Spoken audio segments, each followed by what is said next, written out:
Estás viendo T13 Digital PM.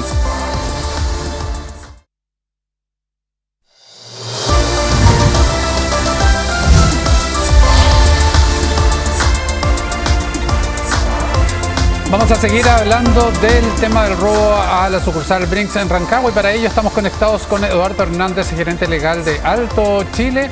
¿Cómo está, Eduardo? Muy buenas tardes. Muy buenas tardes, gracias por la invitación. No, gracias a usted, Eduardo, por estos minutos y por tratar de entender y dilucidar muchas interrogantes que surgen en la conversación diaria entre la gente, sin dudas que hay en torno al procedimiento, a las medidas de seguridad y más con ustedes que son una empresa especialista en aquello. En un primer momento, Eduardo, y esto como una pregunta de apreciación, usted cuando se enteró de la noticia, ¿qué calificativo le dio a este asalto? ¿Cómo lo percibió?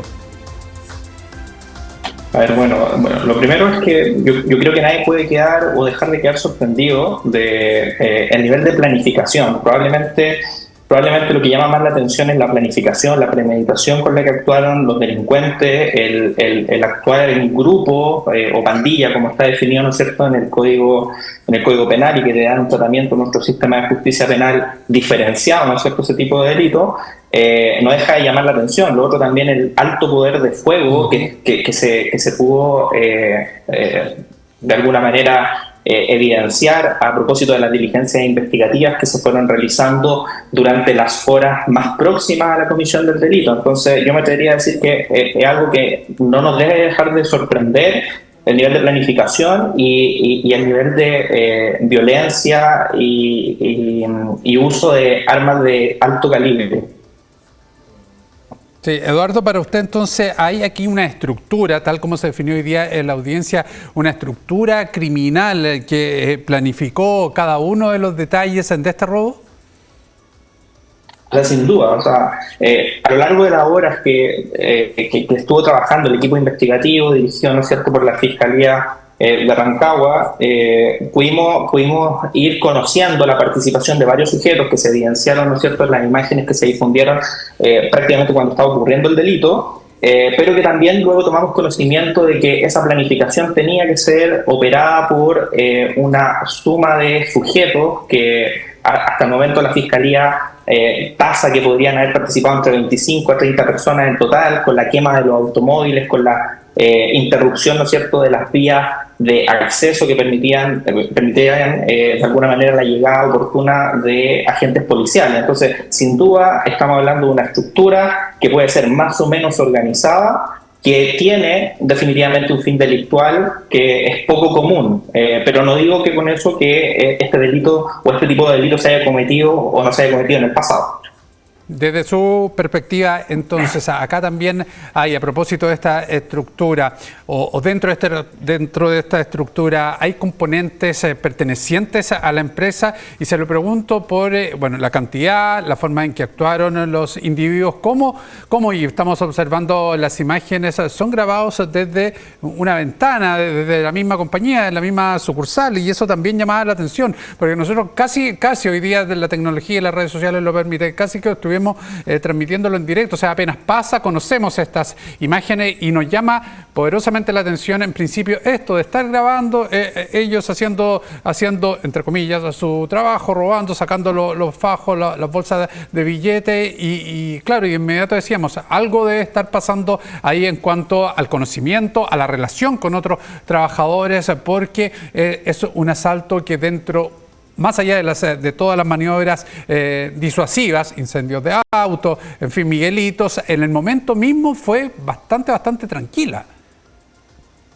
Sí, mira, a propósito de los 18 detenidos que en el fondo fueron formalizados o que se da inicio, ¿no es cierto?, a la audiencia de formalización el día de hoy, a propósito también de la extensión del plazo solicitado al juzgado de garantía para poder retomar la audiencia de formalización el día de hoy, que probablemente se vaya a prolongar por bastante hora. Tenemos conocimiento de que a lo menos existen dos personas que tenían una relación o un vínculo con Brinks, ¿no es cierto? Uno de ellos era el guardia que permitía el acceso a las instalaciones y que está definido como el torreta, ¿no es cierto? Torreta en el sentido de que tenía una posición específica, estratégica, ¿no es cierto?, para poder permitir el ingreso a las instalaciones. Y por el otro lado, se habla también, a propósito de la información que ha entregado el Ministerio Público y las policías, específicamente la Carabineros de Chile que participó en el procedimiento, de una cajera de la sucursal. Entonces, por lo tanto, ya con esos antecedentes uno puede decir que existe cierta información privilegiada o información estratégica por parte de la compañía desde el punto de vista de los movimientos que ocurren al interior de la instalación, que de alguna manera se fugó y que esa información llegó a manos de esta banda organizada, en donde encontramos la participación de personas que formaban parte de Brinks.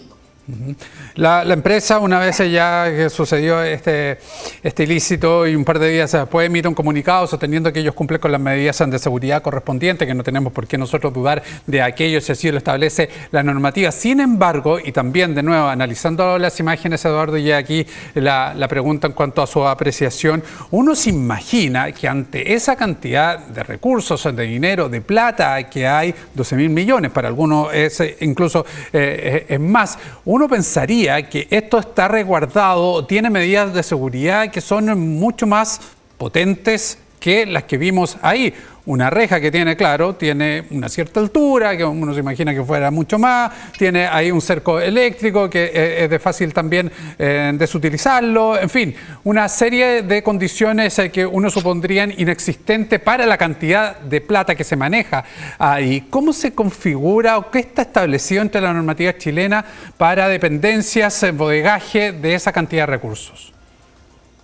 A ver, a mí también no me cabe duda que la empresa debe establecer estándares altísimos desde el punto de vista de la protección, tanto para sus trabajadores como la protección, obviamente, de los valores que custodian. Estamos hablando de una empresa que es una empresa transnacional, por lo tanto se rige por probablemente estándares y normativas también que son transversales en distintas latitudes del planeta, donde tienen operaciones.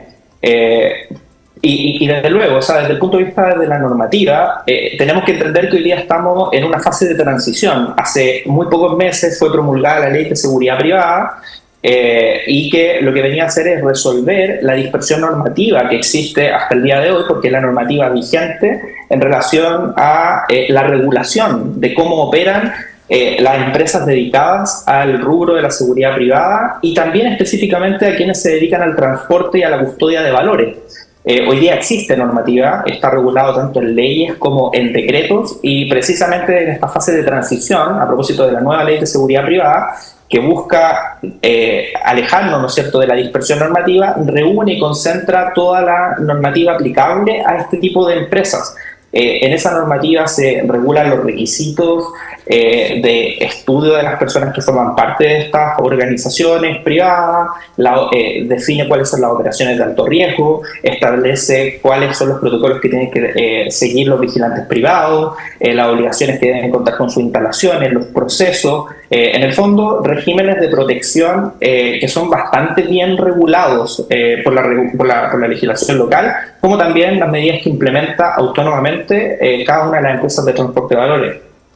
Claro, porque nuevamente, y esto insistimos que aquí las preguntas surgen muchas de la conversación que hemos tenido tratando de analizar este caso, porque otra de las interrogantes que se da también, Eduardo, tiene que ver, por ejemplo, con el tiempo que tuvieron para poder cargar esa camioneta, cargar ese minibús con los paquetes de dinero. Sabemos que hubo una reacción rápida de Carabineros que permitió rápidamente también la detención, pero desde el minuto que están cargando y que están siendo grabados pasa muchísimo tiempo y uno nuevamente se imaginaría que un bodegaje de esa cantidad de dinero o el aviso o la alarma de un robo tendría que tener el tiempo suficiente o disponer de un tiempo en que la gente, a lo mejor los mismos guardias de Brinks pudieran reaccionar hasta una cosa así, y eso la verdad es que a la luz de las imágenes del tiempo que transcurre no fue tan efectivo. Entonces de ahí que uno se pregunte por las normas de seguridad ante un hecho como el que vivimos. Claro, en el fondo uno lo que tiene que mirar aquí es de alguna manera el cumplimiento de la normativa vigente y la de transición, como yo lo explicaba previamente, y por otra parte también cuáles son los protocolos internos que tiene la empresa. O sea, recordemos que existen documentación que se tiene que ir presentando hoy día ante las prefecturas de carabineros, que son la documentación habilitante para poder operar por parte de las empresas de transporte de valores o custodia de valores, así como otras empresas dedicadas a la seguridad privada. Ahora, lo que usted menciona en relación a probablemente ciertos gaps o ciertas ventanas en donde de alguna manera se facilita la comisión del delito, es probablemente que lo hayan estudiado mucho. O sea, es bastante común en este tipo de delitos, de alguna manera, y esto lo hemos visto en investigaciones con otras fiscalías de la región metropolitana, en las que a nosotros nos ha tocado participar como persecutores privados.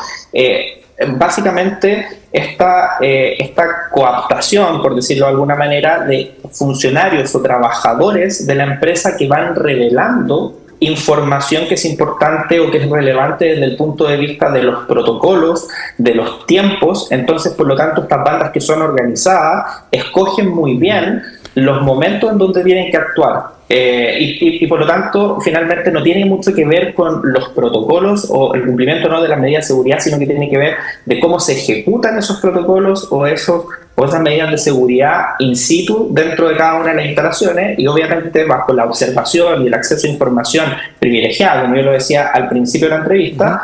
Se abren los espacios, ¿no es cierto?, donde estas bandas organizadas pueden participar. O sea, Eduardo, no recordemos, ¿sí? ¿Cuánto me gusta? Sí, solamente una última pregunta cortito. ¿Esta plata se puede seguir? O sea, ¿puede haber un seguimiento de este dinero? ¿Está la posibilidad, por ejemplo, de que si es utilizado se perciba algún número de serie? Mira, pero probablemente eso va a ser objeto de la investigación. Ya. Recordemos que en el robo del siglo se intentaron también hacer ejercicios de diligencia investigativa de ese tipo, y recordemos que los dineros habían sido recientemente emitidos por la Casa de Moneda. O sea, en el fondo no era dinero que había entrado en circulación, entonces probablemente sí se pueden seguir algunas líneas investigativas o hebras que permitan de alguna manera poder generar trazabilidad. Muy bien, Eduardo Hernández, gerente legal de Alto. Muchísimas gracias por estos minutos, que le vaya muy bien.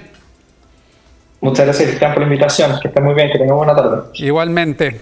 Vamos a otro hecho policial. La PDI